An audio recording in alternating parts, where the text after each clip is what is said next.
পলাতক সাবেক ভূমিমন্ত্রী সাইফুজ্জামান চৌধুরী জাবেদের ধানিরাজ গুলশানের একটি ফ্ল্যাটে অভিযান চালায় দুদক।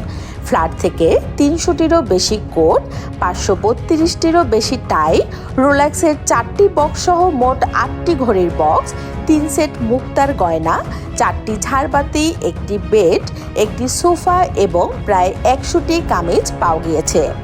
উদ্ধার হওয়া রোলেক্স ঘড়ি ক্রয় রসিদ পর্যালোচনা করে দেখা গেছে প্রতিটির মূল্য 14,000 থেকে 17,500 মার্কিন ডলারের মধ্যে। রোববার 19 জুলাই দুদকের উপপরিচালক মোহাম্মদ মশিউর রহমানের নেতৃত্বে আদালতের নির্দেশনা অনুযায়ী এই অভিযান পরিচালনা করা হয়। ক্ষমতার পরিবর্তনের পর সাইফুজ্জামান চৌধুরীর বিরুদ্ধে বিভিন্ন অনিয়ম ও দুর্নীতির অভিযোগের অনুসন্ধান শুরু করে দুদক। পরবর্তীতে তার বিরুদ্ধে একাধিক মামলাও দায়ের করা হয়।